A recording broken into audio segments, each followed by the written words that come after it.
Hello and welcome to episode 53 of The Thing About Golf, Golf Australia magazine's ongoing quest to figure out what it is that hooks people on this wonderfully infuriating game. Rod Murray's my name, and alongside my colleague John Huggan, we get to talk to golfers from every imaginable corner of the game.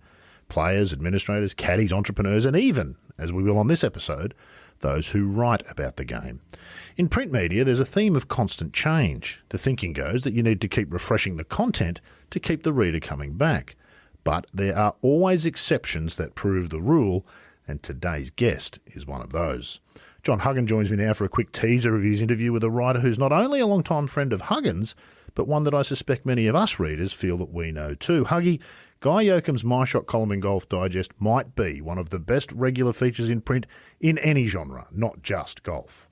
Yeah, absolutely. I'd have to agree with that. And it's been much copied over the years. Guy was the first one, and certainly in my experience, to do it that way in golf. But no one, I don't think, has come close to doing it as well as he does. I mean, I've had a few goes at it myself, to be honest. And I'm still in awe of how much he drags out of people for these things, because I think he did over 100 of them. And he got good at it pretty quickly. Was it his idea, Huggy? Do you know?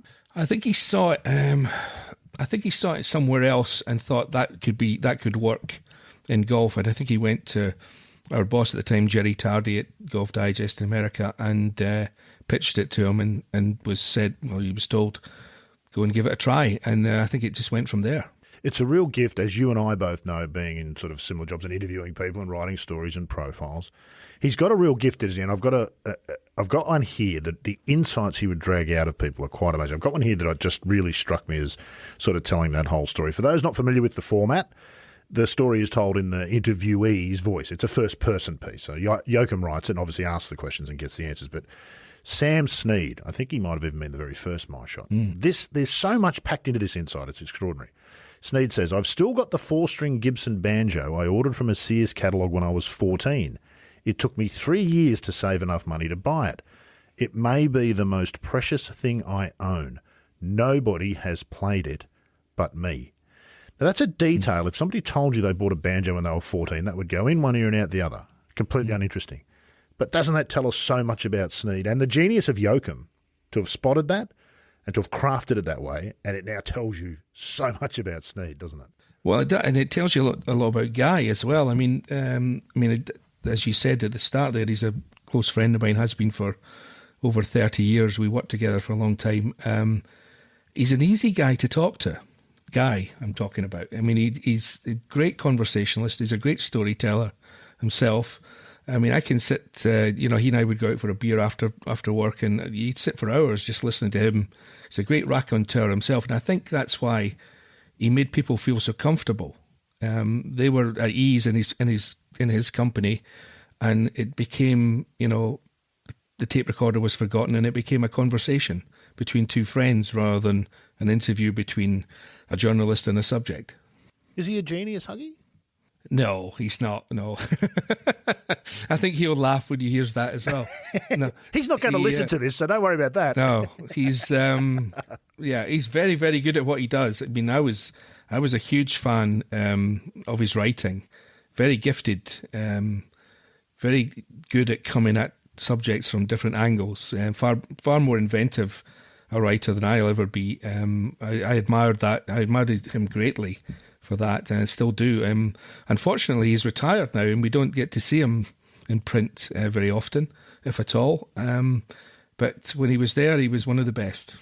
You note in the interview, Huggy, and I was quite surprised too, is just how many books Guy Yocom has written or been involved with. We don't think about that, do we? I always think of Yocom, My Shot, that's it. That's where the connection ends for me. So much more to the man.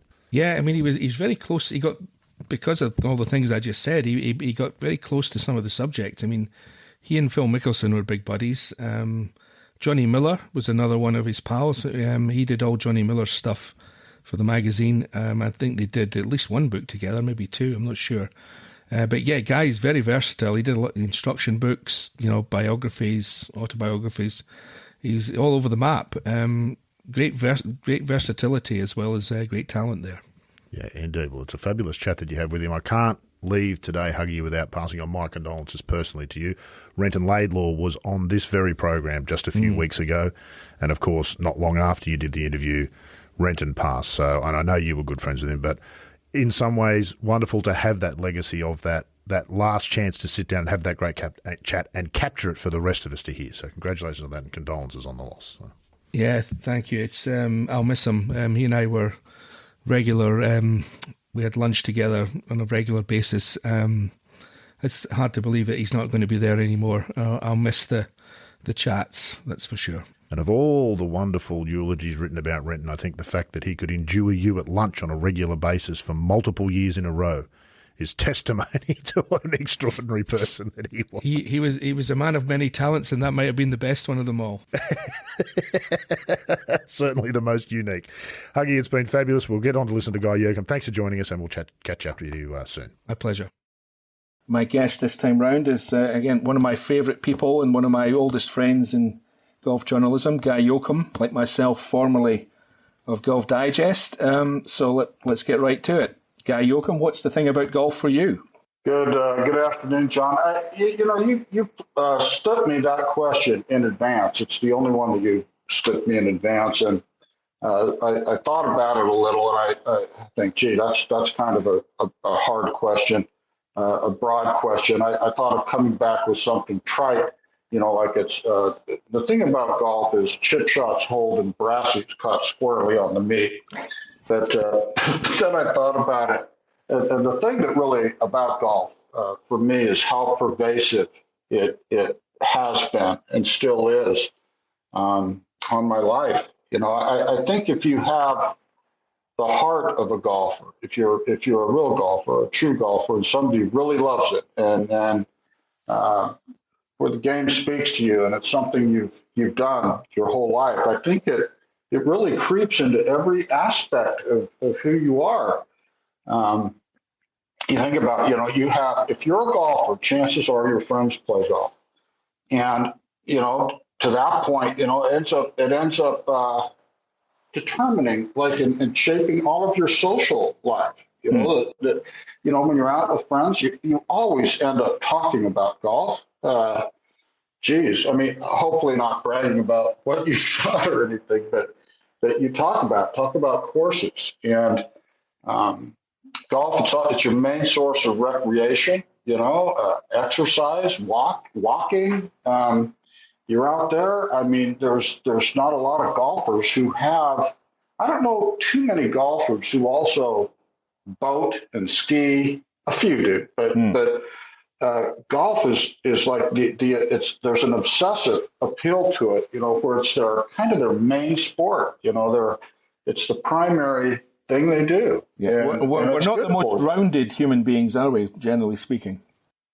Yeah, that's true. Sometimes I regret that, but I retired from Golf Digest last November, and I was thinking, gee, now I have time and whatnot to do all these other things, and I look around and I see these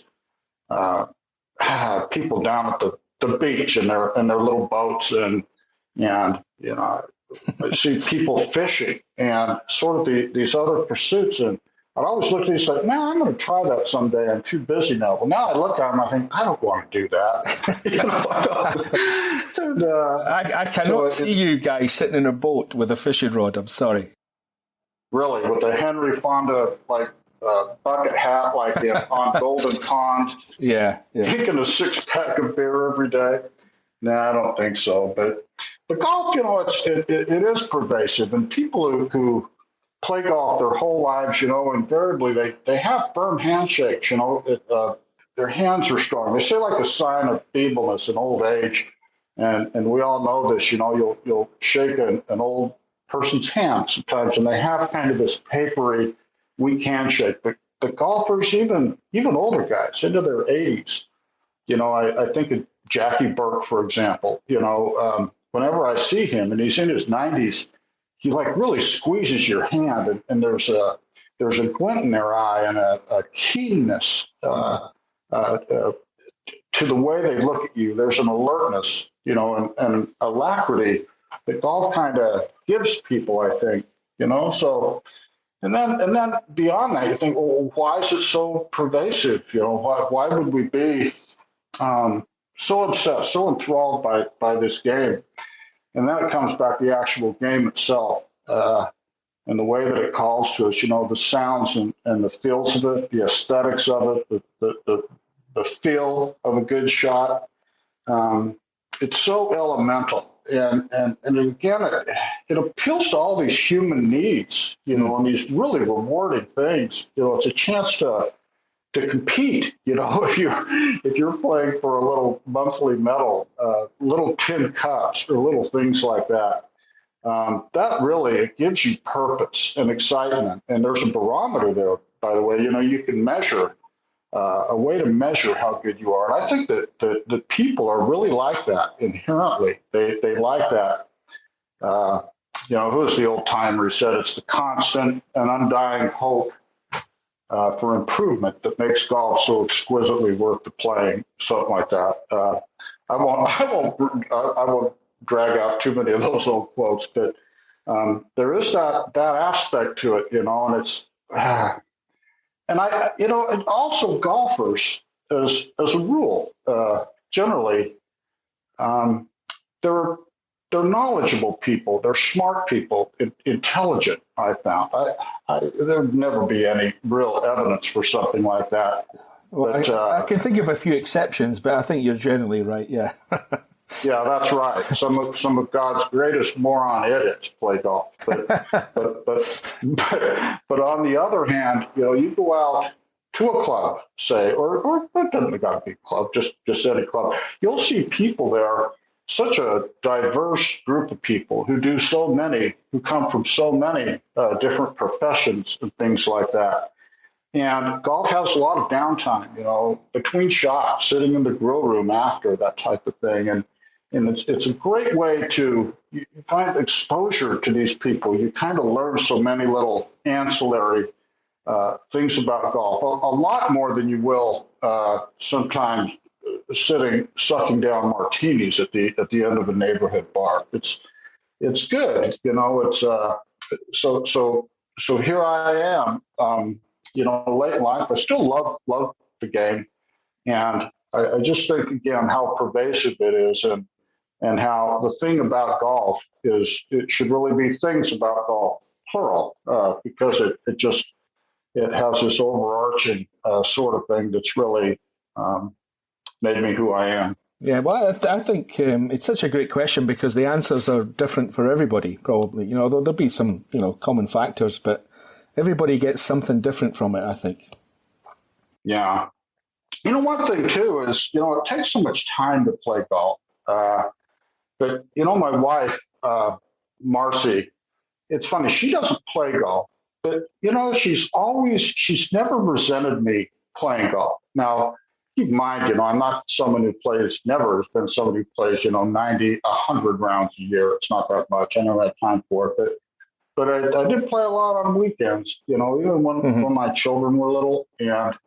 But she was always really good about it. She liked it. Liked me playing golf. I think there's that aspect too. The thing about golf is it keeps you off the streets. She knew where I was, and she saw that it made me happy. Yeah. She saw that it made me smile, and she also over the years she loved hearing me tell the stories of who I played with and what was going on. And when I played really badly and it was something that sort of meant something to me, a tournament or something, she would pat me on the head and be a little extra nice to me if things didn't go well. But so there's that too. I guess that's going to a stretch. It's a stretch to say that golf strengthens marriages, but she liked it for some reason. So there's that too. That's another little thing about golf. So that's the longest and the deepest answer I think we've had to that question, guys. So I congratulate you for that. Well, I tried hard on it, John. There's probably a lot of BS in there. But no. I think it's all down to your research. I think it's. So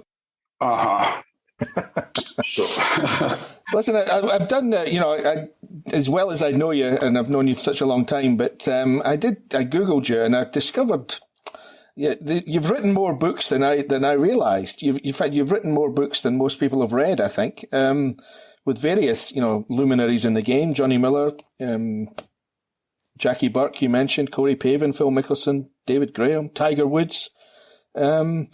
What have been your favourite moments doing them? I mean, I've done them myself and it's hard work, but obviously you've got an insight into some of these great people of the game. I mean, what have you learned down the way doing these books with these? I mean, Johnny Miller, for example. I mean, I'm interested to hear what your take is on him. Yeah, well, the Johnny Miller book, which I ghosted for Johnny, that came about. It was sort of like 40% of it was an anthology of things that I had done with John for Golf Digest. I was his Boswell there for many years. He had a long relationship with Golf Digest, and he was. I just loved going to see Johnny Miller. Good gosh, he did such a wide range of things for us. He did a lot of instruction, and to hear his instruction thoughts were always awesome. They were really profound. It was, they would go off the beaten path of normal, ordinary kind of instruction pablum, that you would hear. There were always these insights that came out of his deep love for the game. And he's one of those guys that you think is Johnny Miller. He gave you a impression that he was just so gifted, when he was at the peak of his game, that it was just raw talent. But it was always clear how much thought he had put into it, and how deep his knowledge was, and how many experiences he had. So when I went to, we decided to write this book together. It was really a blast, really rewarding. And I saw Johnny in a lot of different locales. I'd see him out in Napa, San Francisco, Salt Lake City. I would see him at tour events all over the place. And we're able to take our time a little bit to put that book together. But it's a good book. I recommend it to people, not to brag, but then I think the book that touched me the most, the one that still means a lot to me now, is the one that I did with Jackie Burke. It's called "It's Only a Game." It's similar to Harvey Penick's Little Red book. It's there's little parses in it that you can read. It's Bud Shrake described Harvey Penick. I called the great Bud Shrake before I did this. And asked for his counsel on it. I go, what do you think a book like this should be? And he told me that what made the Little Red book so good was that it was like eating peanuts. He said, you can open it up to any page and find little stories, little anecdotes. And he said, what happens is it's like eating peanuts. You eat a few, and then you keep reading. You want a few more peanuts, and next thing you know, the bowl of peanuts is gone. And I guess that's why there were like 5 little red books. They branched out into the blue one, the green one, I don't know, the purple one. They ran out of colors and they couldn't do anymore. But that's why I made the Jackie Burke book, and that was a book also. Sort of like, the thing about golf. That's kind of what that whole book was about. And it had all kinds of things in it that were really, some of them were not about golf. It was just things he had learned in his life. And, for example, he said,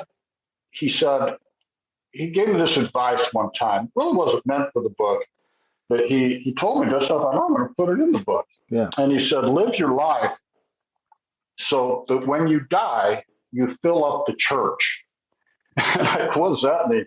He goes, think about it. He goes, if you have a big funeral, there's a lot of people out in those church pews or wherever. That means that you were loved or at least respected a lot. Jackie said, those guys, we were down in Houston doing this book, just north of Houston is Huntsville, Texas, where the prison is, where they execute a lot of people. And he said, those guys up in Huntsville, he goes, they aren't getting much of a turnout their funerals. He said, in fact, they're going to have to rent the pallbearers. Yeah. So he goes, don't be like the guys at Huntsville, live your life so that when you die, you fill up the church. So he had a lot of little things like that. Yeah, I remember. I went to see him once at Champions, just outside Houston, when I was there for the Houston Open, to do a Ryder Cup piece, because he was the Ryder Cup captain at Muirfield in 1973 for the Americans, and he was really funny talking about the Ryder Cup. I mean, he just dismissed all the scientific analysis that goes into everything these days. It was all very simple for Jackie. It was all homespun stuff. I mean, common sense. He didn't put two guys together who didn't like each other and, all that kind of stuff. I mean, it was all pretty basic, and he just shook his head at all the assistants that they have these days. I mean, it was all very much old school, but which is what you'd expect from a man who's almost 100 years old, for goodness sake. Yeah.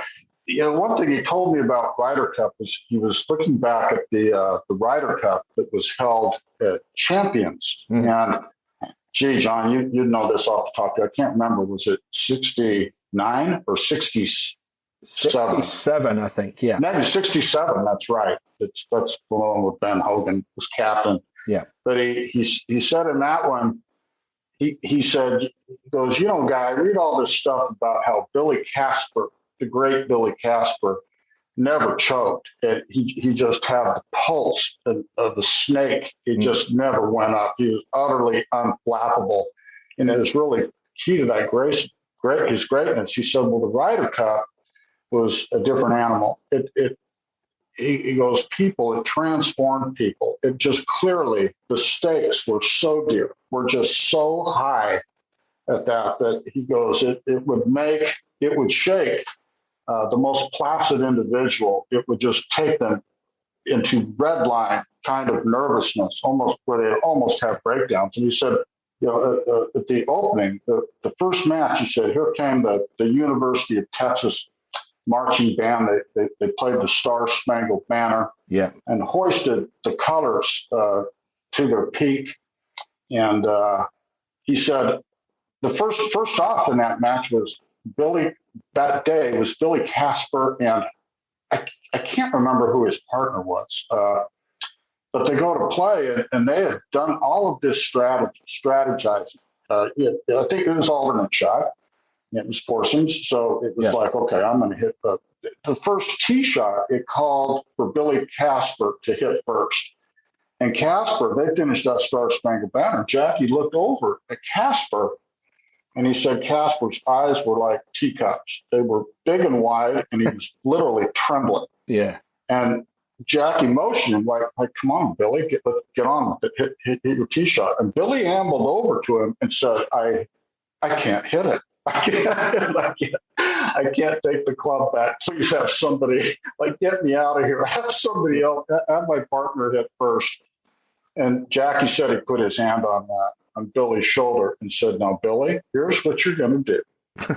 Just go up there, close your eye, take a deep breath, and hit that old squiggly ass little fade of yours. Bump it out there about 200 yards, and let's get on it. Get on with it. You can do this. And so the Casper managed to get up and hit it like that. But that's for sure. It's the Ryder Cup. I had never heard Billy Casper ever described like that. He just had nerves of steel, but the Ryder Cup would do that to him. Yeah. What's your theory on that? I mean, you now watched a million Ryder Cups, and you've seen as well as I have. I mean, guys that just, hardened players, have won majors and won tournaments, and they've been, resilient down the stretch under pressure, and they just fold like cheap suits. I mean, my mind always goes to Jay Haas at Oak Hill in 1995. I mean, the man could barely stand up at the end, never mind hit a golf shot.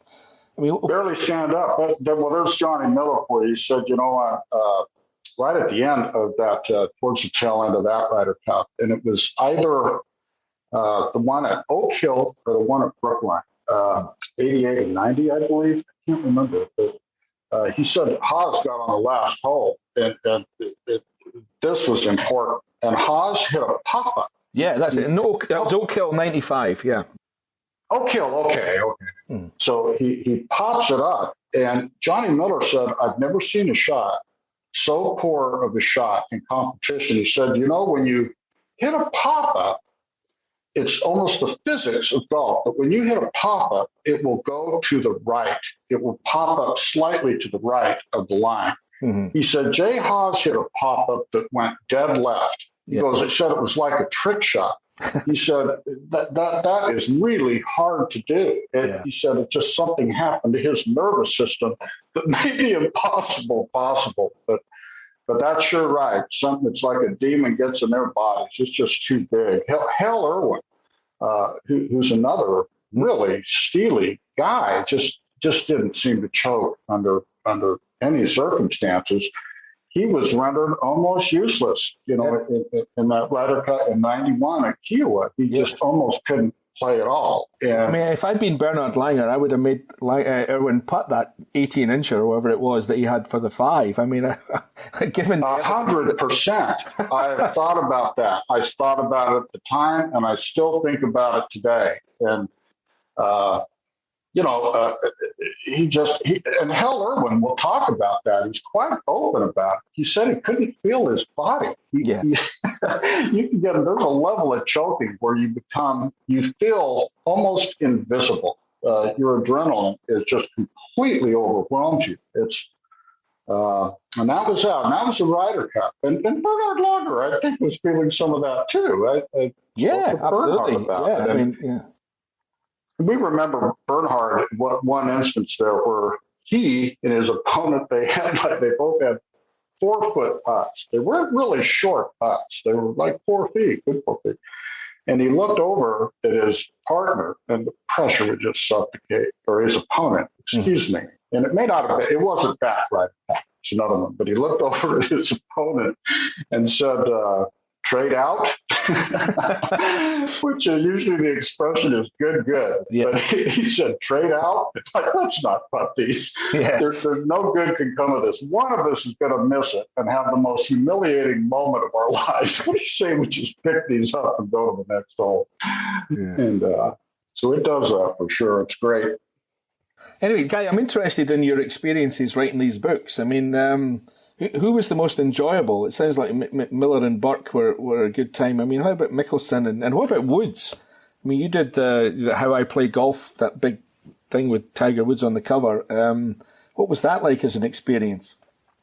Well, it wasn't great. First of all, it just, I'll tell you the inside dope to listeners for this, when you do a book like that, and Golf Digest sort of underwrote that book, meaning it's hard to get Tiger to do anything. And Tiger didn't want to go out and do an instruction book that would require 2 days of photography, working all hard. He was really busy. Tiger was Tiger at that time, Tiger Mania, and everybody wanted a piece of him, and he just didn't want to commit to that. So Tiger was a playing editor for Golf Digest, and we had this big library of good photography that was pretty fresh. It's only a year and some of it, the longest was a year and a half old, so it's still usable. And so it was ready-made, and Tiger could,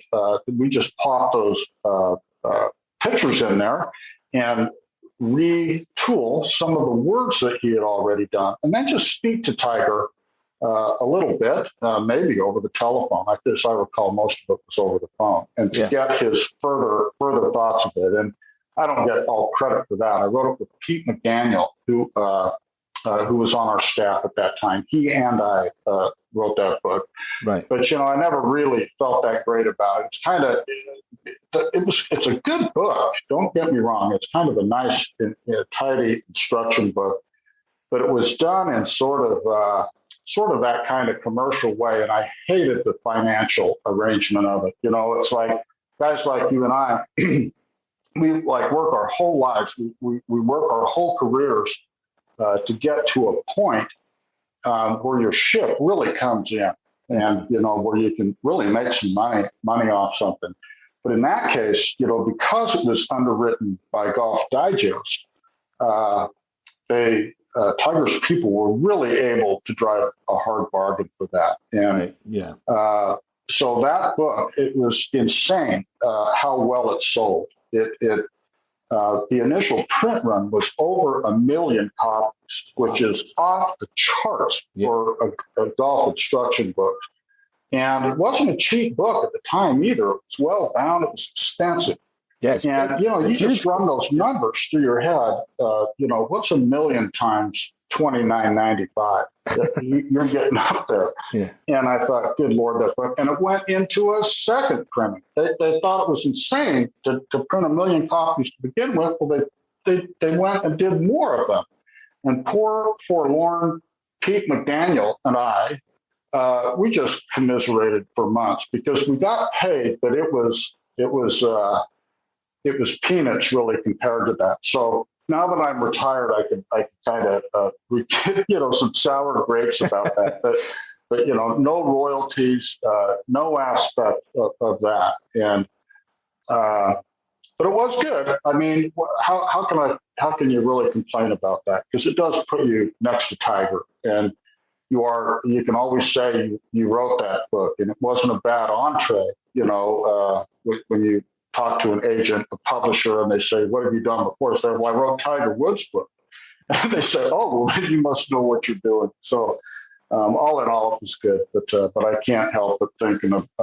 I look over at my old battered couch. I need a new couch. And I think if that Tiger Woods book would have done better, I'd have a better couch right now. Yeah. How about Mickelson? He's the other intrigue. I mean, I know Phil reasonably well, and maybe not as well as you do. You spent a lot more time around him.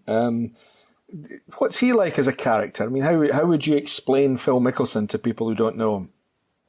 Phil, in some ways, he's kind of simple and uncomplicated in some ways. I've known him since he was an incoming freshman at Arizona State. Yeah. I played golf with Phil. I was covering college golf at the time, going to a lot of college golf tournaments. And I got to know the coaches. And I called Steve Loy, who later became Phil's manager. He was coach at Arizona State at the time. And I said, I was going out to Phoenix, Scottsdale, on another assignment. And I just say, hey, you want to get together and have lunch? Want to play golf or something like that? He said, well, I can't. I'm busy. But I got this kid. I want you to, I'll have him come out and play golf with this kid. He's an incoming freshman, and he's really freaking good. I want you to see him. And I said, okay, who is it? Well, it turned out to be Phil Mickelson. And Mickelson was a little well-known. He had some AJGA success like that. But we went to Troon Country Club and played, and man, Phil was it was just as advertised. And his game was unbelievable. If anything, I think he as a putter, he used this tiny little, I don't think it was 28 inches long, this little blade putter, not a lot different than the one he's using right now. You see him with that blade putter. Yeah. But this was, it said, designed by Arnold Palmer on just the most simple blade putter and short. And Phil could putt with that thing. I think that the 18-year-old Phil Mickelson is as good a putter as I've ever seen. He just made everything. Sort of like, speed is really good. Makes a lot of 20, 30-footers, long putts. Yeah. Well, that's how Phil was. And I don't know why people do this, but he eventually had moved away from that putter, and he played ping golf clubs then. And but as a character, Phil Dunn was just sort of like the same way he is now. He's just he's playful. He's a little out there. He has a lot of joy. Deeply curious about stuff. He has this chip where he's not easily embarrassed. He would just do the most ridiculous things, and things that you think would stick and leave a scar on your psyche. And Phil, it can't be embarrassed, maybe for 2 seconons, but then it just puts it behind him and just moves on. What's an example of that? Well, early on, he was doing stuff. I remember he played a Walker Cup back then, and he was over in Ireland. Yeah. And he made a remark, Phil never could drive it straight. And he hit it over into the gallery on one hole. And they asked him about it later, and he said, "Yeah, I don't want to do that again because that's where all the Irish women are." So suggesting that they weren't pretty or something. And man, did they come down on him like a 10-pound shit hammer for that. He just got fried for it. And Phil was momentarily embarrassed, but then he just moved on, and he has certain kind of Teflon thing. All of these things that have happened to him, the gambling things and the hooking up with Billy Walters and these stock market things, they just don't seem to stick to Phil. And in a way, you don't want him to, because Phil just does this stuff. I don't think that he's dark-hearted really at all. I think there's just stuff that he's drawn to because he's curious and he wants to have fun. And he likes to take a little bite of forbidden fruit here and there. Mm-hmm. And he's really really human, so.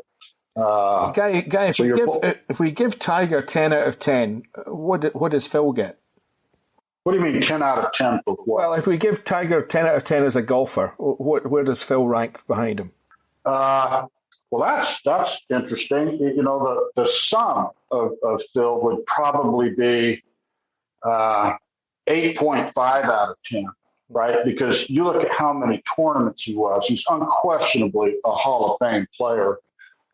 He's got a hat full of majors. I mean, he's first ballot. He's a Hall of Famer. He's great. He's really an extraordinary player. Probably one of the top dozen players of golf all time, at least. And so that's got to put you in that 8.5 area. But to be up there with Tiger, where you're in that same conversation, he would have to be another notch or maybe 2 notches better than he is. I think here's the thing with Phil to me. It's my theory, but I like my theory, and that is his makeup as a player. When he came out of college, not joking, he was going to be the next Nicklaus. He was that good. He won these NCAA championships, the U.S. Amateur. He won them with ridiculous ease. And people were really thinking that he might be the next Nicklaus. And they were always championing who's going to be the next Nicklaus. And Phil, he is a guy who was really supremely talented. It seemed like everything he did, it looked like he could do it with one hand behind his back. And so he just kind of floated. And I think that Phil, deep down, I thought that these things would just happen, that he would win majors. It was just the natural centrifugal force of life, inertia would bring these to him. And then Tiger showed up. Okay. And Phil and Tiger, we have the impression that Phil's a lot older than Tiger, that he's, they're only 5 years apart. They're really kind of the same generation. It's a slightly different wave. Tiger was behind him, but they're roughly the same age. And when Tiger came around, this was a completely different thing. And Phil's approach, which was kind of a Southern California, come what may, laid back, cool, low stress, all that thing. Suddenly, that is not going to work. It's like it's going to make him do things that he doesn't want to do. Yeah. Meaning like work harder, meaning he needs to get into shape. Now, he's going to need better equipment. He was not with a good equipment company coming out. All of these things, and I think that just hit it. He was just in shock with that. You're right. I think you're right about that, because I think that similarly with Ernie Els. Ernie grew up being told that for a long time that he was going to be the next god in golf, and Phil the same. And I think it was a huge psychological blow for those two, because they're definitely 2 and 3 in the Tiger era, if you can call it that. They were the next 2 best players by a distance, probably. And it was no question. And you're right about Ernie. A huge blow to their egos, I think, for this guy to come along and be demonstrably better. I mean, it was hard for them to take, I would imagine. Very hard to take. And Ernie, he's not the same personality type as Phil. They're different people. But Ernie did have that sort of laid back. He was friendly to everybody. He was so civil. He has a sweeter, softer interior. He's a thoughtful person. He's not a mean person. He's not a born killer. Ernie never gave the impression that he wanted to step on your throat. He wanted to win, but he never had kind of that personal edge. Tiger was really different from that. He is a born killer. And I almost like he didn't like people. He didn't trust anybody. And I think his father imbued him with a lot of that stuff. And like, this is your destiny, and you're not going to let anybody get in your way. You're not going to fall into the trap of being too many people's friends. You're not going to become a media darling and go through all that drama. In fact, I don't want you to care about that. And but see, I think a lot of that guy. I think a lot of that came from the mother, not Errol. I mean, I think Errol, there was some of that, but I think the mother is the real killer in the Woods family, from what I've heard. I mean, she's the one that disciplined Tiger. I don't think Tiger was ever disciplined by his father. I mean, she's the real, she's the hard nose in the family, I think. I mean, the little I've been around her, man, she's as hard as nails. Yeah, it could be. And traditionally, mothers can have much stronger impacts on children than a father can, and mothers can be General Douglas MacArthur, he was a mama's boy. And that's true with a lot of hard-ass dudes. It was the mother that really shaped him. And that may be true of T.D. Woods,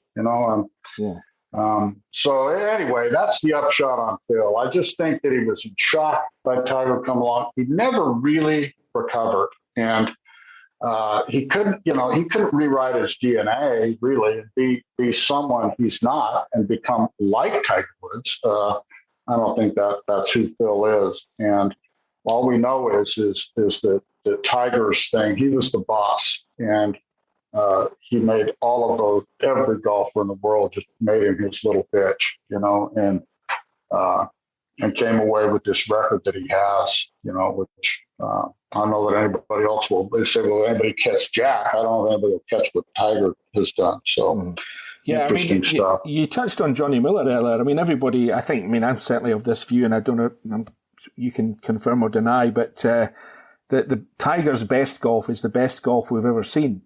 But I think a contender for that category is certainly, for a brief period in the early 70s, has to be Johnny Miller. I mean, he was incredible for about a 3 or 4 year period in there. I mean, he was hitting pins with 4 irons 3 times a day and all that kind of nonsense. So his best golf was certainly up there, somewhere close to Tiger's best. 1974, I think, was Miller's real peak. He won 8 times, and he was the first guy putting up these crazy Baroque numbers, 61s and 62s that, again, he did with ridiculous ease. And was never like a really great putter. He just, other players of Miller's era, to this day, it's always fun when I was working with Miller, when I would do other pieces with other players. And I love to ask them about Johnny Miller. Mm-hmm. And their eyes always got wide, just rapturous talking about Miller. Tom Weiskopf, for example, he says, I've never seen a guy like him. He goes, he just would hit it so close continuously. He would get on a streak and go into this zone where he just would do things with old equipment, mind you, which just wasn't as predictable. But Johnny just had a feel for the game and for distances. It's no lie that he would want to know distances within a half yard. He would ask. I mean, maybe that's kind of nonsense that he actually did it, but he thought he could do it. That's for sure. And that little wave in there, Miller was great. I wish I could have seen it. I saw John hit balls a lot.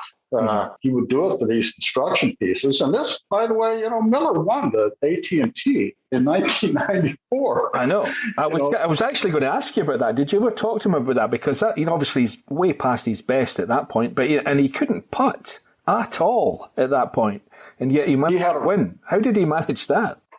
He had a raging case of the yips. Yeah. But I'll tell you what, Miller could still hit it.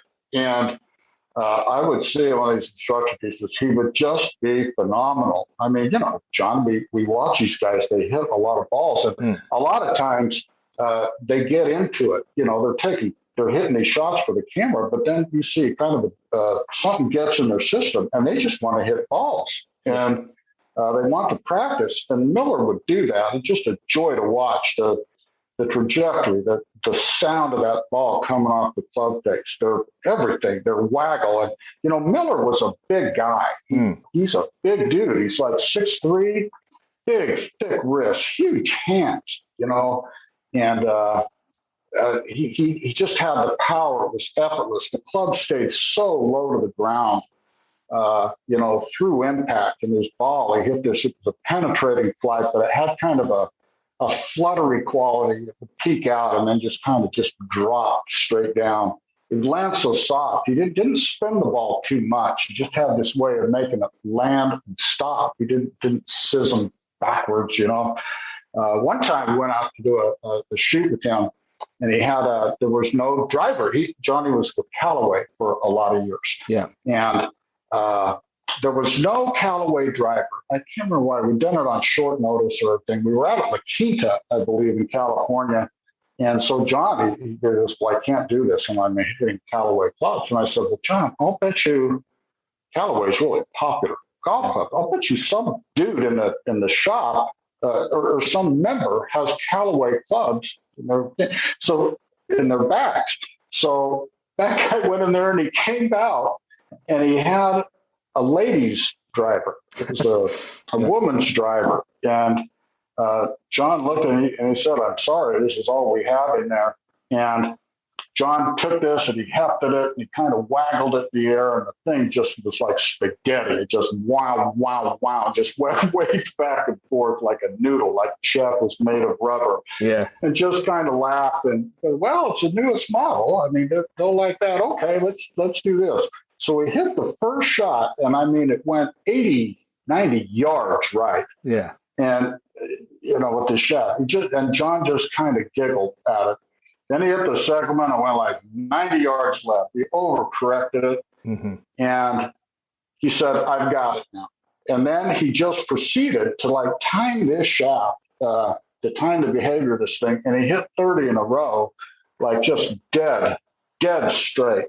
And yeah. Every time I hear about guys, they broke their driver and now they got to go to a backup driver, and it's like the end of the world. And oh, gee, this is terrible. When that driver, it's like a carbon copy almost of their backup driver. It's just the same driver, but they talk how they struggle with it. I think back to that about what Miller did with this woman's driver, and it just makes the equipment game, that they play now kind of silly. Almost. If you give the truly gifted guys 2 or 3 shots, they can figure it out. I mean, Jeff Ogilvy told me a story about being at Shady Oaks in Fort Worth and taking one of Hogan's old drivers out to hit. And, it was unbelievably stiff, this drive. I mean, everybody hit it low right with this club. And Jeff did that for 2 or 3 shots, but he figured it out. After a while, they adjust. It's amazing how good these guys are at doing that. I mean, as you say, it kind of puts a lie to the equipment notion that, you can't switch around, certainly at their level. I mean, give them 4 or 5 shots and they can figure it out, I think. Yeah.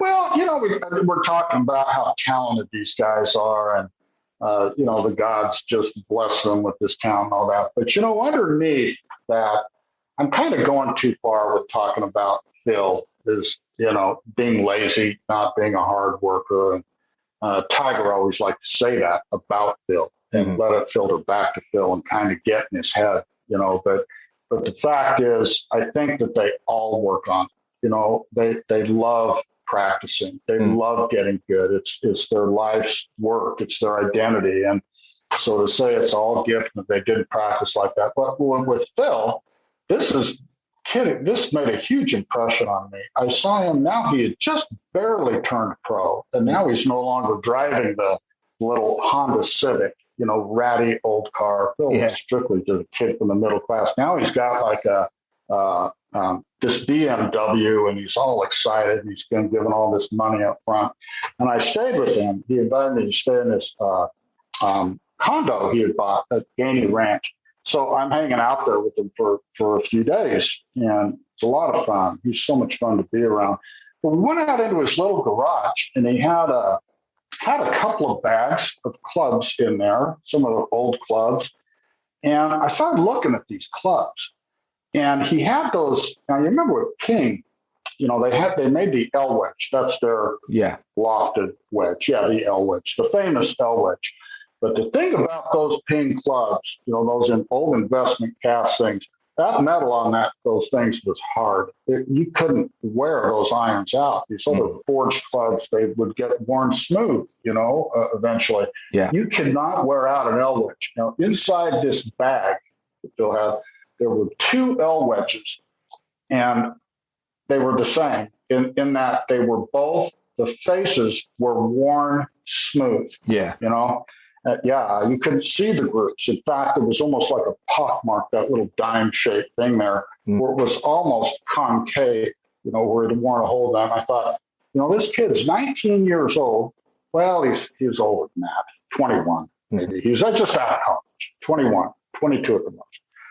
And he had already, at that point, he had practiced enough with these wedges to wear out 2 L wedges at least. You just think, how many thousands of balls has he hit with those things? And that's just the L wedges, you can imagine the rest. So maybe they work harder than we think. Well, he did work hard on shots like that. I mean, everybody, Phil went way up in my estimation, or even further up, but when the way he played the last 6 holes at Muirfield when he won the Open, at an event where he struggled mightily to even make the cut half the time. But that kind of elevated him, in the sort of pantheon of the gods, if you like, but by winning that event, because he struggled so much. But the shot I remember it was from the week before, when he won the Scottish Open up at Castle Stewart in the north of Scotland, and he hit this pitch shot on the last hole. It was one of those that, he was uphill, and it was half blind shot, and he fizzed it in there. It was, head height and going like a rocket, it seemed like, until it landed and then checked and gripped, and suddenly it was just absolutely stiff. I mean, that to me is the Phil Mickelson shot, if you like. I mean, he's better at that than just about anybody since Seve, I think. Yeah, he has it there. But Phil was always, he struggled to get his very first major, and I think he was kind of exposed for his game being a little too one-dimensional. He just hit the ball in the air. He just did not.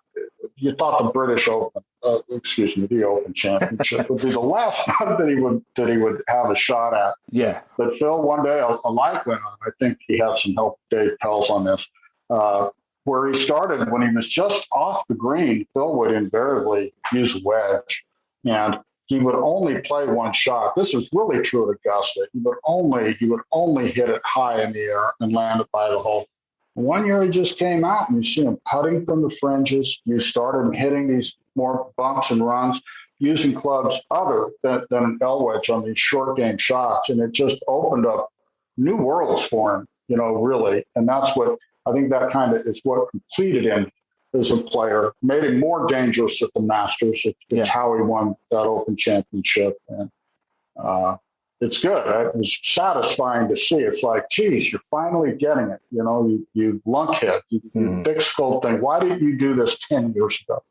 So. Yeah, well, it kind of decided the who's second behind Tiger debate for me. I mean, I was for a long time I was an Ernie guy, because it was kind of like comparing apples and oranges, because Ernie didn't play full time in America like Phil did, and you can't directly compare their careers. But I kind of edged towards Ernie until Phil won that Open, and obviously now he's won the PGA since, so he's kind of separated himself from Ernie a little bit in terms of majors. But as I say, I was an Ernie guy until Phil till he played those last 6 holes at Muirfield. He never missed a shot. It was beautiful to watch.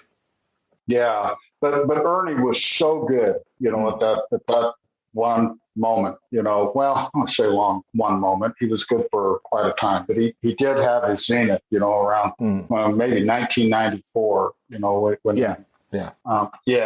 think that was peak. Ernie was right in there. And I think Ernie, he certainly seemed like going forward that he would be the guy. I had a long-standing bet with Tom Callahan about that.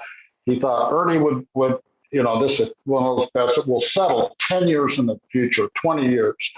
And he took Ernie and I took Phil. And Ernie, I really thought that Ernie was going to win that. But Phil, Phil was never injured.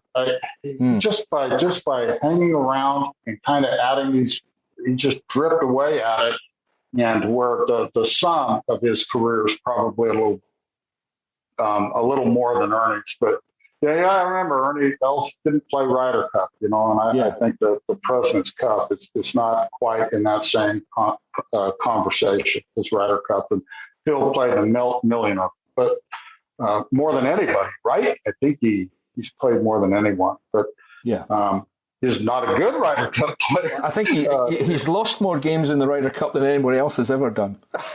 There you go. An ignominious record, but Tiger wasn't particularly good at it. Yeah. No. At it. Nor was Jack Nicklaus. Where you look at Jack Nicklaus's record, it's not that great either, given how good he is. My goodness. Yeah, that's right. And there were some guys that are just absolute Ryder Cup killers. Sometimes, but guys you'd think would be killers in Ryder Cup are not that good. Raymond Floyd's another guy. You think that Raymond Floyd was this great mano a mano, mean guy and intimidator and all this stuff, but his Ryder Cup record is not that good. That'd be really good to unwind what the reason is for that. I don't know. They certainly won it.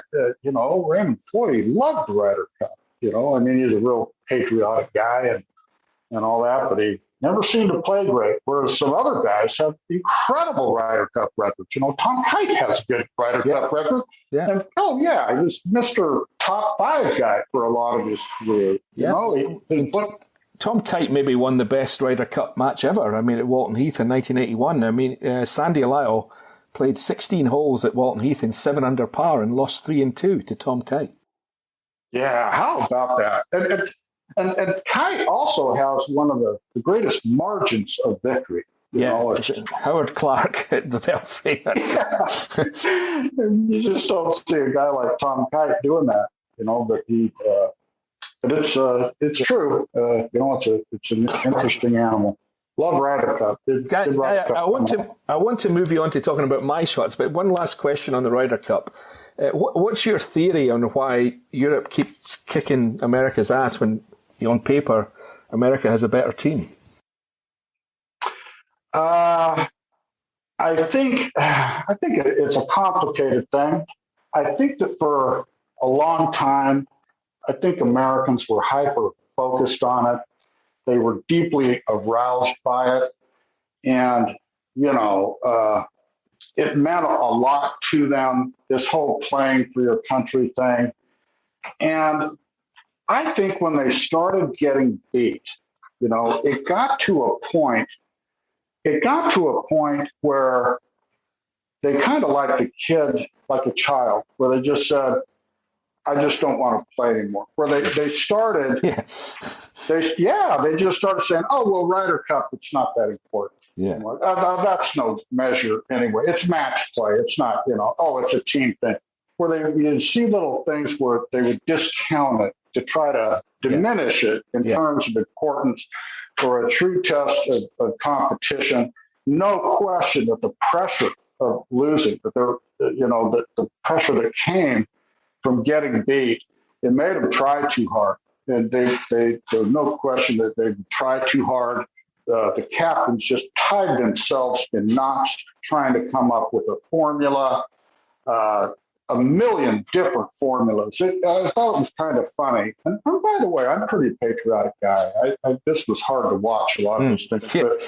But you look at a couple Ryder Cups, the one at the Country Club, for example, and I think the one at Oak Hill, the captains both years they thought, the way to do this is to set up a course like a traditional U.S. Open. These have been traditional U.S. Open venues. We're going to grow the rough up.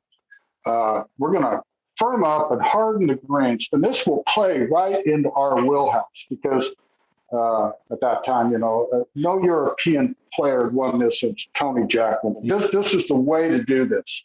And what's funny is the Europeans just throttled it, in that with those course setups. And I remember watching it. I'm American, so it's like I'm dismayed by this. I'm pissed off. I'm thinking, what is wrong with you guys? And, the answer to this came back. I got this from Pete Cowan.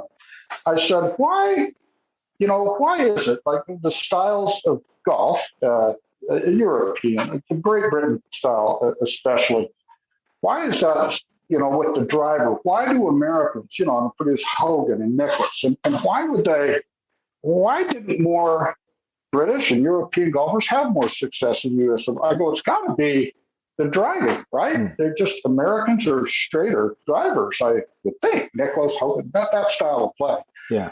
And he said, no.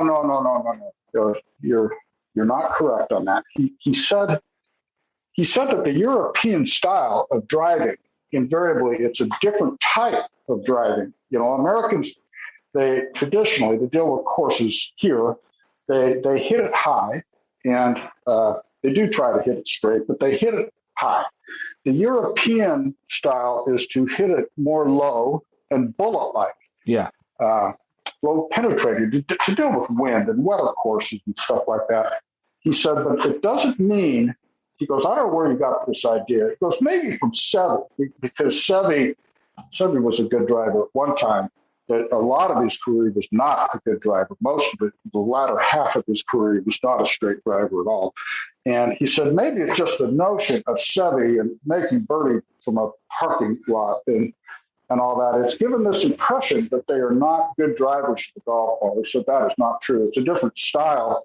And I thought, geez, that made the light bulb come on over my head. I thought, I started looking at tapes of those Ryder Cups, and sure enough, the European players, they drive it every bit as straight, as the American players did. And every bit as good, you grow the grass up around the green. So just those setups in those Ryder Cups.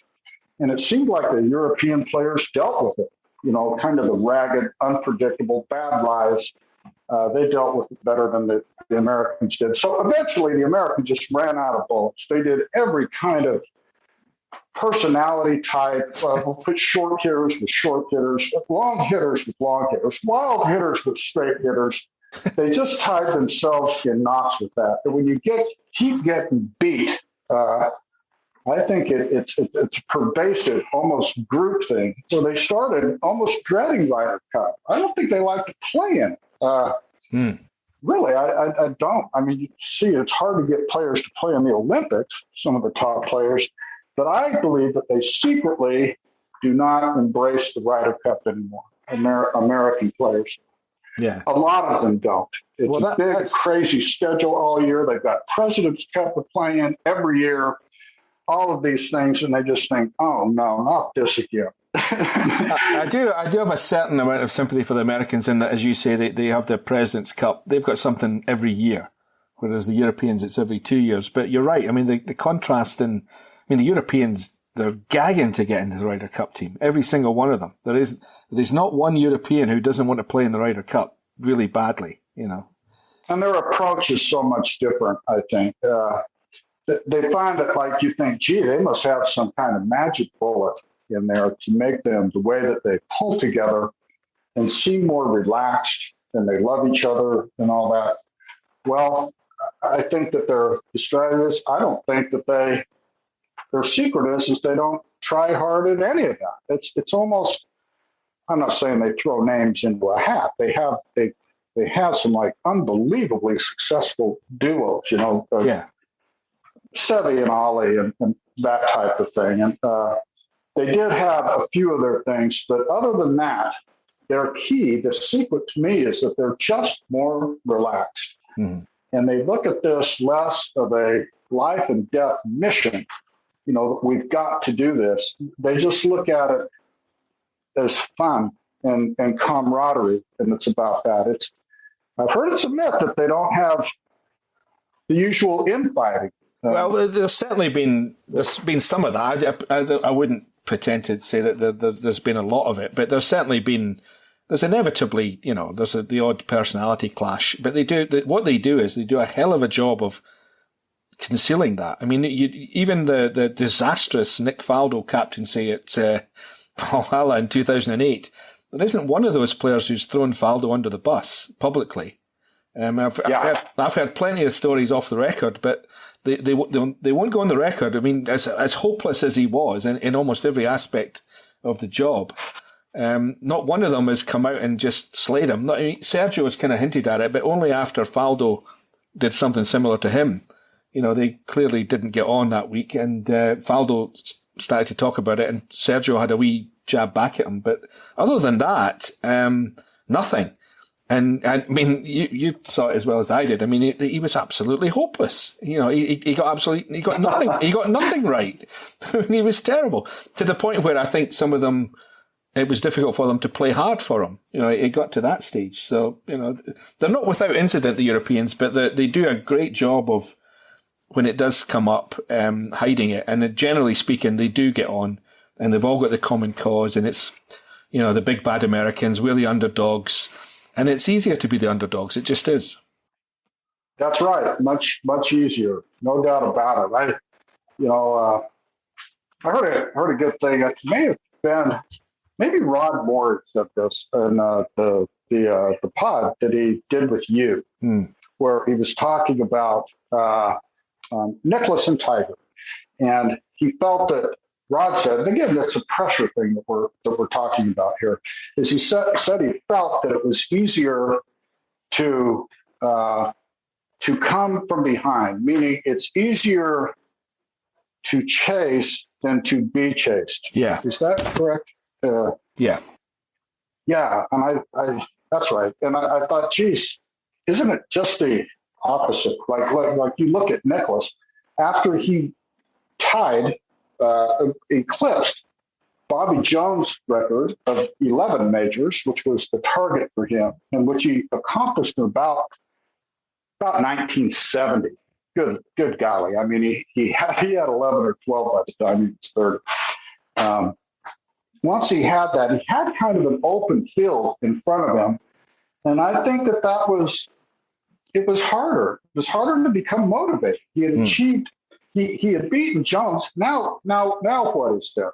And that's when Jack started building golf courses and playing less and started doing all these types of things. Something tells me that if Tiger were the guy who were out there first, and say the target were 15 majors or 18 majors, say Tiger had won 18 professional majors, something tells me that if the young Jack had that in his sights, he would have won more than 18. I agree with that. Yeah, absolutely. I mean, Nicholas was unbelievable. He was first or second in 37 majors. Yes, think about that. I mean, goodness me, Here's a statistic for you. This is one of my favorite sneaky golf statistics, and it does not have to do with men. It has to do with Kathy Whitworth, the great Kathy Whitworth, who to this day she has the record for most wins. 88 professional. Yeah. Kathy Whitworth lost in 23 LPGA playoffs, 23 seconds.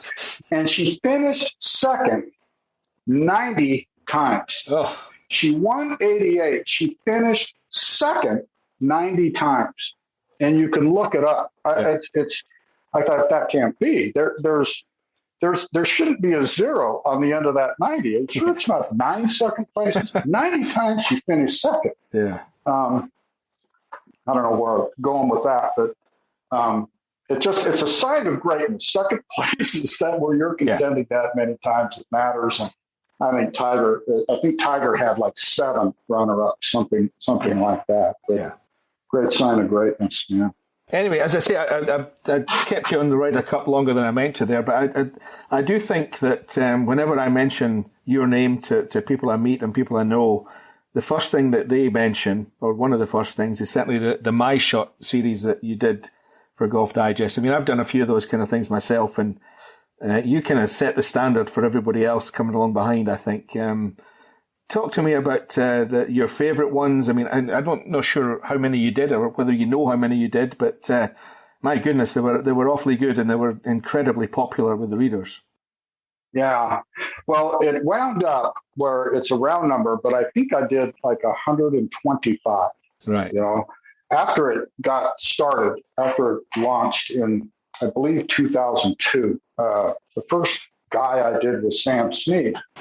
And after, you know, they just loved it. They loved the photograph, and the form was just right. You know, I'm blessed. I found that, and that I made it work. It wasn't entirely an original conception. I stole the shell of the idea from a thing I saw in Esquire magazine. You know, anything we do that's new has been tried before. Yes, that's true. Yeah. In some form, sure. And Esquire did this thing called What I've Learned that kind of inspired it. And I thought, boy, that would really work for this, I'll bet. And it did. It did work. Yeah. And it really became kind of the high watermark for me. Once I started it, I couldn't get out of doing it. Not that I wanted to get out of doing it, but it was every month, you know, for years. And then I took a break from it. It's just like that roll call where you're, and I think the one thing about that My Shot is it seems it's one of those kind of writing tricks, you know, like when you read somebody like Tom Callahan or Charles Price or Kindred, really good writers, they make it look so easy. Yeah. You know, it just seems like it was nothing. And I hate them. I hate those people. Like, I hate those people. Sorry? I hate all those people. Yeah, I know it. It's like a magic trick, and the way that they do that. But I worked so hard on those My Shots. I would really drill down before I went to see somebody, and where I just kind of knew everything about them. And the trick was to get them talking about stuff other than golf, not necessarily golf, and to get them to be a little silly at times, and to make them laugh and to make them cry. And what's your favorite golf joke? Or anything that was a little bit off the beaten path. Yeah. Which golfers, they're so tired of. I just think they become like robots. They're asked the same questions. They're talking about the same things all the time, and this was kind of a breath of fresh air for them. For at the outset, at least, I had no trouble getting subjects, and it didn't matter who it was. When I would send some samples of the My Shots to their agents, you know, or mention it to a player occasionally, they were all over it. They had heard of it, and it was no trouble getting the time. And I had a standard of like 2 hours. I want 2 hours, which is a big ask for anybody. Good luck getting that today. Yeah. And you know, it was just a good vehicle. And over the years, you're always asked, you know, kind of thing. Well, gee, what's your favorite one? Oh, that's exactly what I was going to ask, because that's what everybody wants to know. Well, it's hard. It's like impossible. It really is. I'm so frustrated because, you know, I hate that answer when you know, you ask Jack. How many times has Jack been asked, which is your major championship is the most special to you? Yeah, I know. And he just kind of looks at you. And when he says they all are, you know, or I would put these 5, you name 5, people are always, they're a little, come on, there's got to be a favorite one. 86 Masters, come on. You know, or 72 Pebble Beach. Oh, come on, Jet. But it's really true. You know, I'm sorry. It's like, good Lord, it'd be like I would sit with Tom Weiskopf, for example, or Doug Sanders, some Evel Knievel, some of these people. At that moment, when I had them in front of me, and that was my favorite part of it, was just talking to them and interviewing them and having a trust, you know, there where they didn't think I was going to burn them. And I'd say, just let it rip. Come on, let's laugh. Okay, you'll see this before it goes in. And where they would just tear off take the head cover. You know, they would really go after it. And every time I did that, they were all awesome. They were all awesome. And as far as the content goes, I don't know which one would be the best. I guess that would be up to a reader. But they kind of, there was sort of it just got to a threshold where they were kind of good every time. Really, to be honest, not to brag, but. Who did you try and get and you never did? Oh, yeah. Well, there were a few. I tried Mickey Wright forever and ever and ever, and she would never do it. But I finally got Mickey Wright, and that was really satisfying. There were some other that were athletes in other sports that I wanted to get. I wanted to do Sandy Koufax. Right. Oh, man, he would have been something. But he was a no. As far as golfers goes, I know there's one or two, John. God, they don't come to me off the top of my head. Some people you'd think would be easy gets, and they were hard to get. Yeah. Paul Azinger was impossible to get. Really? Try to do this. Why was that? Well, yeah, he'll talk to a chair. I mean, I know Paul will talk to anybody. But for some reason, maybe he's just messing with me. You know, maybe he's just playing hard to get. But it was a hard to get him pinned down. Colin Montgomery, no chance. Yeah, I've tried him as well. Yeah. Yeah, I don't know why. I would say. Well, I know why he wouldn't talk to me, but you'll have to. I don't know why he wouldn't talk to you, but I know exactly why he wouldn't talk to me. But anyway. Yeah, no, that's kind of famous. That's one of those cool golf rivalries. You and Colin Montgomery. But I thought, geez, make it easy. You know that he drives around the Champions Tour. You know, takes his car, so he's got a million. That's right. Useless hours. Yeah. You can only see so many billboards for Shoney's, on the highway before you think you might want to talk to somebody. Yeah. So, yeah, cars can be great venues. That's how I did it with Sam Snead. I was taking a long car ride with him, from Florida up to the Masters. And it helped in that case that he had a stroke in the car while I was in it with him. Yeah. And that led to maybe the most memorable story or unusual story that I ever did. Was when Sam was the honorary starter at the Masters, and he did have that stroke. And he was in the hospital. They didn't think he was going to make it, and he was really close to unconscious and had vomited, and it was scary. It really was. And his son was in the car there, and you see his son just panic, Dad, talk to me. And oh, God, was it harrowing. But he got in, and 2 days later, he came, and I got access to the hotel room. I was close to the Sneeds, and they let me in there. Nobody else could get in there, but I was in there sitting with Sam at his bed, and he improved. He got up, and he's there in his gown, his hospital gown. And next thing you know, he's eating big plates of food, eating with gusto, and teasing the nurses, and making all kinds of dirty old man comments out of them. And, he finally got out of there, and he hit that tee shot, which is like my favorite all-time moment in golf. I know that's weird. It's non-competitive, but to see Sam hit that tee shot, and he hit it like he was a 35-year-old man. It's just unbelievable because he couldn't walk 24 hours earlier. What do you think of my theory that he might be the greatest golfer of all time simply because he was great longer than anybody else has been great? Yeah, greatness, that's the big argument. Do you need a great body of work? How much does longevity matter? It matters in baseball. I mentioned Sandy Koufax. I think he's the greatest pitcher of all time. But on the other hand, he only had 6 or 7 productive years. Yeah. And you think, well, geez, what about a guy that hangs around for 20 years or longer? Sam is the best on that count. He was good, and he was a serious freak physically, things he could do. And to watch him play, geez, I saw him when he was old. I never saw a young Sam Snead.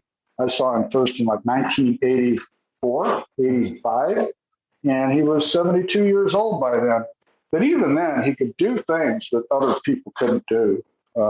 Lee Trevino will talk about that a lot, but he could hit drivers off the fairway. He still carried a 1-iron when he was 72, and he could make it sing. Yeah.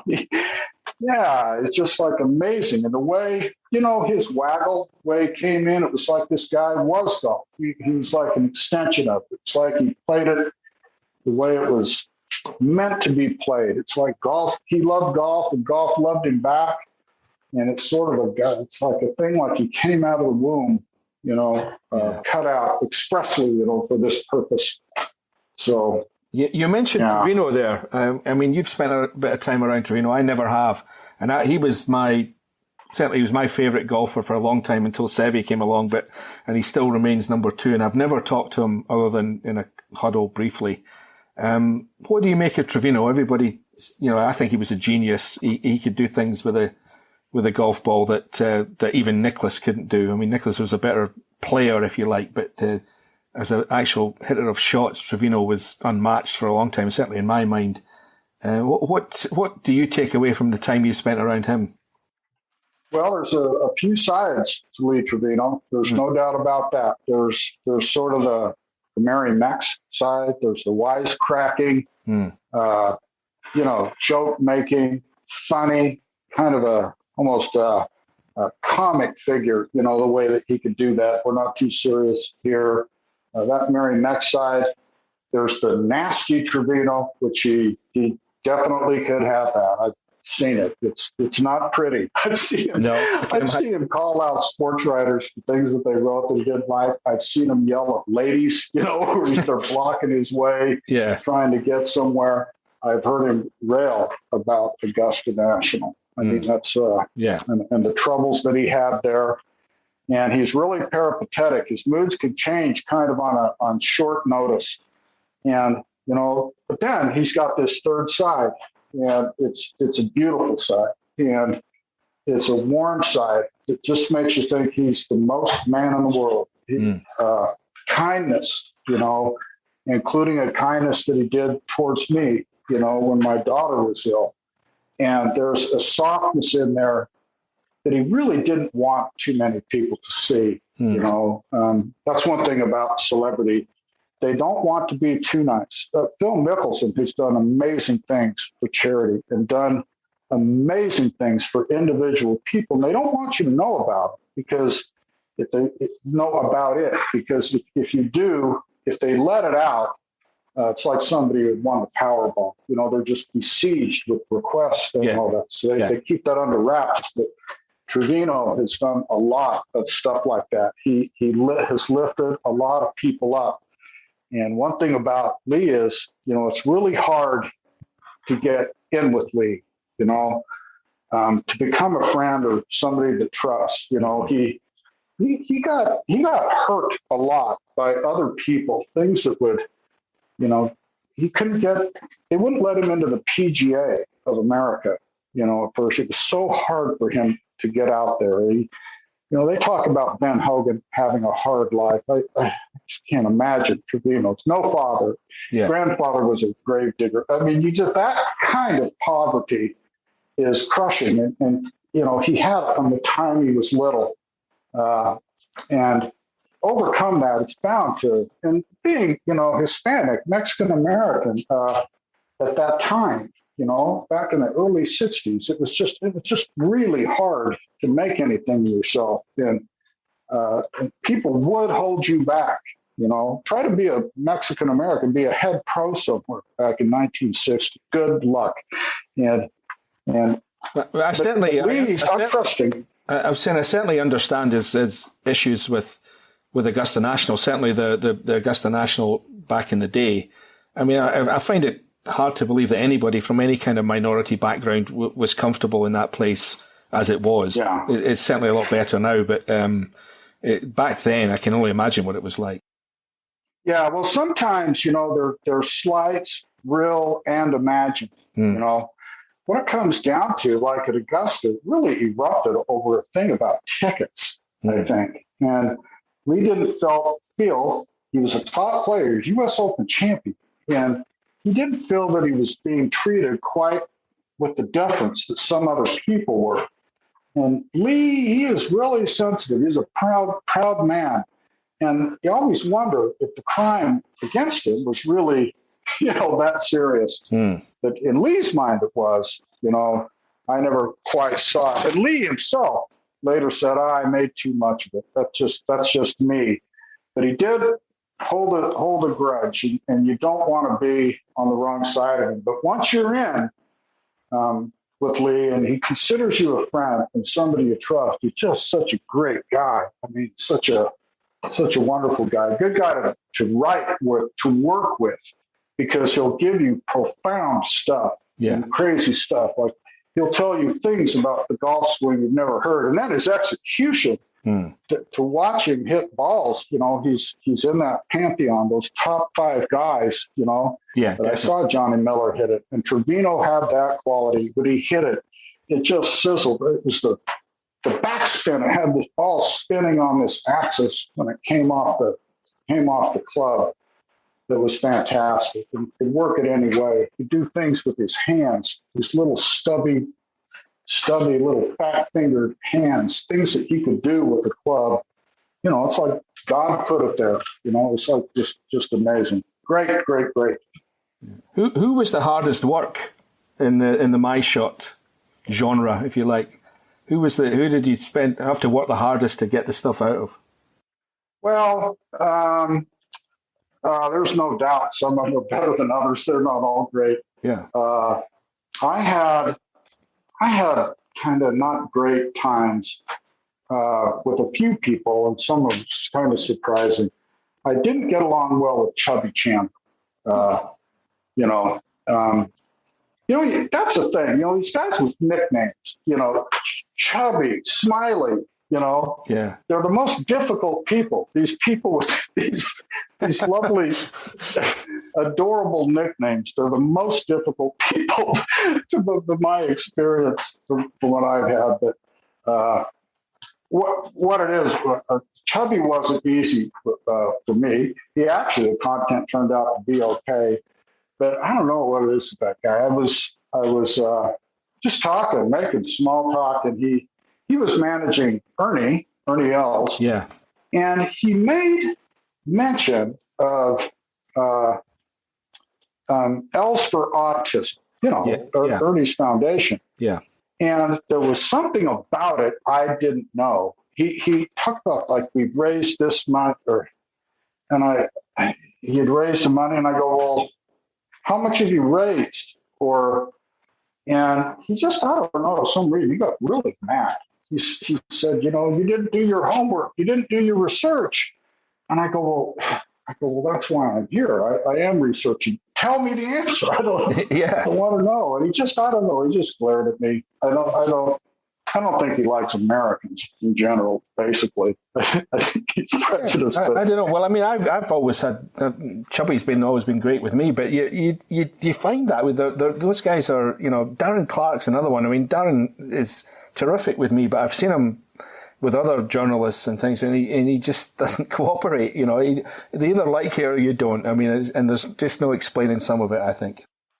It is. It's true. I guess it's just a personality thing. It's going to happen in life. But I think the other thing, too, is I was asking Chubby sort of some of these off-the-wall questions, and he had no idea what I was working on or what I was shooting for with this thing. So I think that a couple of them, I think they just kind of like, what's that got to do with golf? So he's taken aback. Yeah. Another difficult guy was Daniel Berger. Really? Right. Good young player. Well, I don't mean he was necessarily difficult. Wouldn't hold the cudgels up to him. But again, he had no idea what I was trying to do with this. Yeah. And all I knew going in, he's a young player. Old guys are the best people to interview because they just have more life experiences. There's just more maturity. They have kind of better opinions about things, better storytellers, because it's just the fabric of their life is so much more evolved, so much more developed. And the young guys, Daniel Berger, well, he hasn't gone through that much. And so it's harder to take a direction or to ask them about things And Daniel Berger, right when I met with him, he told me, "How's it going?" He goes, "Not too good. My leg's a little sore." I said, "What happened?" He goes, "I got bit by a dog yesterday."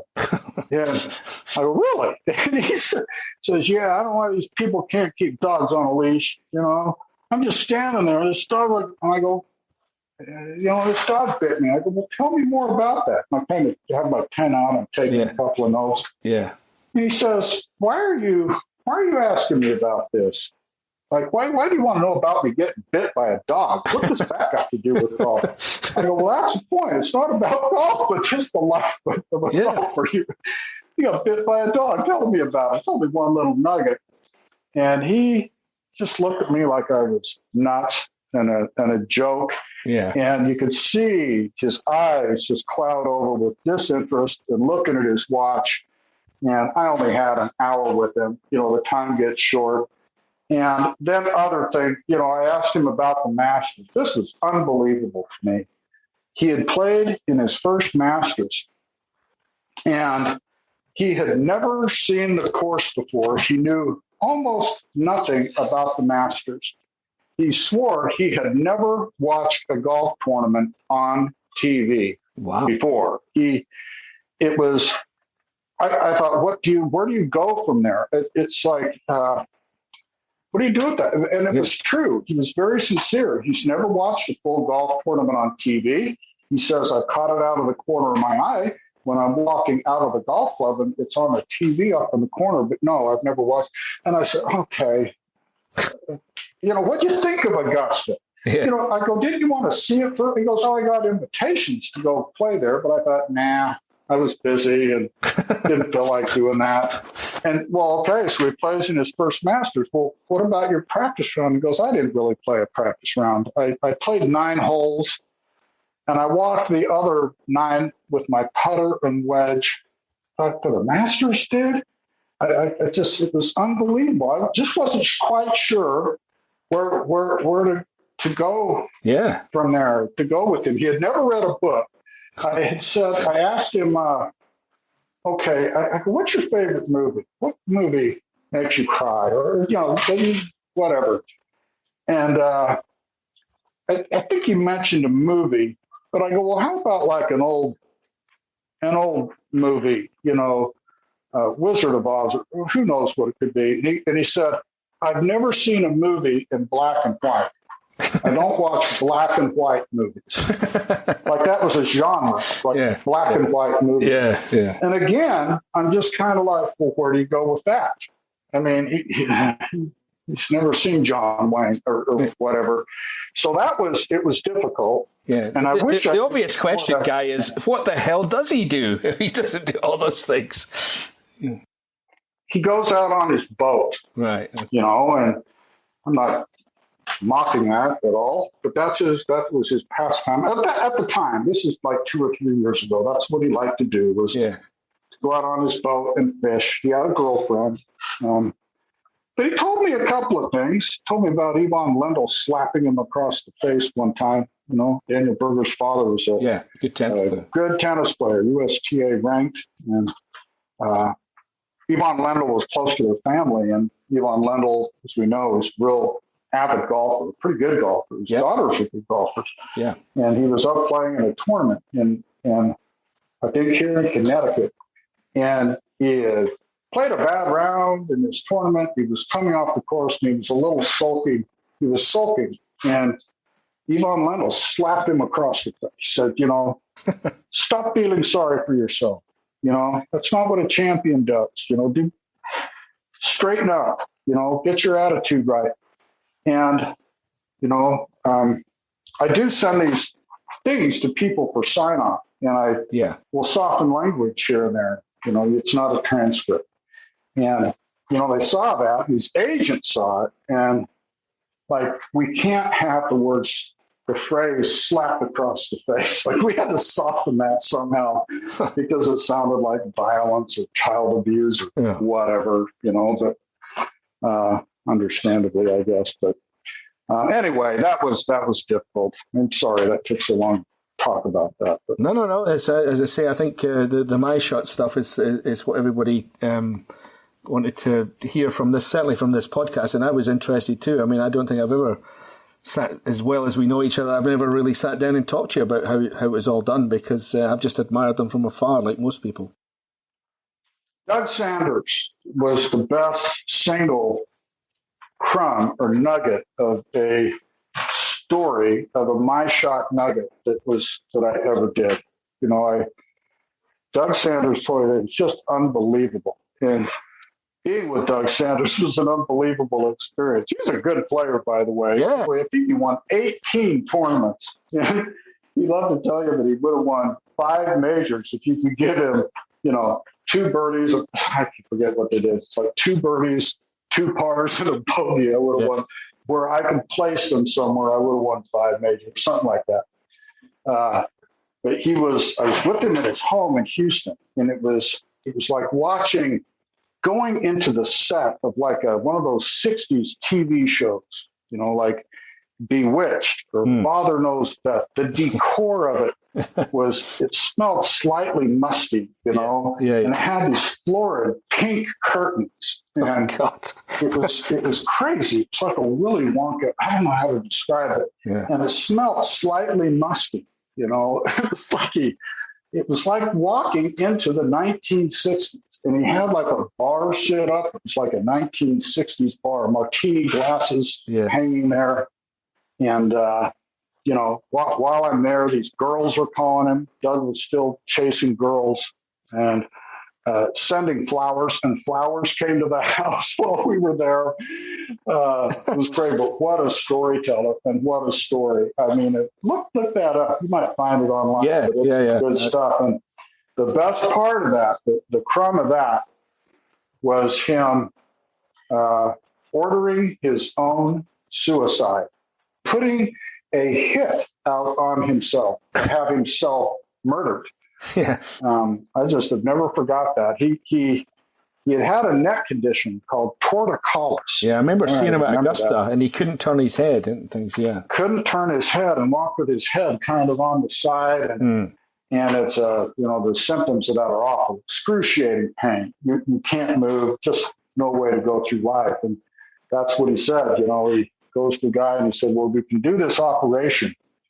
And it's basically 50-50. There's a chance that we can straighten this out, and your head will go back upright, and you can kind of resume a normal life.